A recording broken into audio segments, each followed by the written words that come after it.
I'd like to begin by sharing with you a mistake I made. Would that be okay? I share with you a mistake, one of the many that I've made. You see, a few years ago, my wife and I went on a road trip. How many like road trips? I love road trips. And we were going across the country. We live in Minnesota, so we were headed across the country to meet with some friends and spend some time with them in Taos Ski Village, New Mexico. It was summertime, so we were going to enjoy the cooler weather up in the mountains. And we were in the middle of nowhere, literally going across Colorado. It was the middle of nowhere. And this is the mistake I made. You see, we had a long day of driving the day before, had a restful night at a hotel, and we got up, got our coffee, got on the road, and I forgot to check a few things. And so as we were in the middle of nowhere, I went past a sign. And that sign said, the next town is 47 miles. I looked down at my gas gauge, and here's where the mistake comes in. I saw I only had 23 miles of fuel left. You guessed it. I realized right away, first, I don't have enough fuel to get from here to the next town, and we're in the middle of nowhere. My second thought, do I tell my wife now, or do I wait till later? Well, she's trained me right, so I decided to say, hey, honey, I just passed a sign. Next town is 47 miles. And she said, that's great, because after all that coffee, I need to use the restroom. I said, well, it might take us a little bit longer because we only have 23 miles of fuel left. And we went down just a little bit farther, just around the bend, and there in the middle of nowhere in Colorado, to our surprise, was a house off in the distance. And as I approached it, I got off the dirt road that was there, and dust was flying up behind my car, and I got out of my car. There were some dogs barking, and all of a sudden I had a little panic, like, oh my goodness, I hope they don't come to the door with a shotgun having an uninvited guest on their property.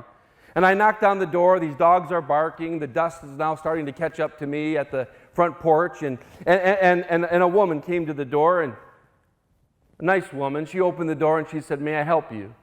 I told her my situation. I said, where is the next town? Is there any place I can get gas? And she said, the next town's 47 miles that way. I thought, oh no. Now I thought I'll set her up perfectly because I'm sure that garage out there has a gas can. They'll get me a little bit farther. And so I said, is there any place else we could get some fuel? And she said, 47 miles that way. I thought, oh dear, I'm in trouble. And then she said, as I began to turn around and say thank you very much, she said, oh wait, if you go back a mile and go north about another 19 miles or 18 miles, there's a small town there, you might be able to get gas there. I got back in the car, told my wife, we went back the other way, and as we were headed up to that small town, a white Jeep pulled in front of me, and I thought, oh dear, he's slowing me down. You know, I was in the time where I would put it in drive, go for a little ways, put it in neutral, and let it coast as far as I could. And this Jeep pulled in front of me, and I thought, oh no, this isn't good. So I pulled up next to the Jeep. I rolled down my wife's window. I told him my situation. I said, sir, I don't have much fuel to find the gas station. Could you lead us to where that gas station is? He said, I know exactly where it is. Follow me. And so I followed that man, and we got to the gas station with less than 1 mile of fuel left. Whew, that was close. That was real close. I was so grateful. My wife got to use the restroom. I got to fill up with gas, and we got on our way. Well, why do I tell you that story as I begin today?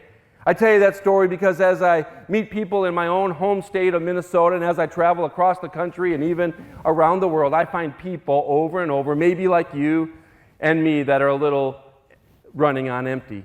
We're depleted, we've been overworked, we've been overwhelmed, we've been discouraged, and we're wondering, how do I increase hope in my life? How do I fill up with direction for my life? And if in these next few moments that I have the privilege to stand before you, if I could just be like that woman at that house and just give you a new direction, say maybe if you go back this way, you might be able to find that filling station. Or maybe in these next few moments, if I could be like the man in the white Jeep and say, hey, follow me. I know exactly what you need to fill up your tank. In these next few moments, as we talk about leadership, because I'm passionate about leadership,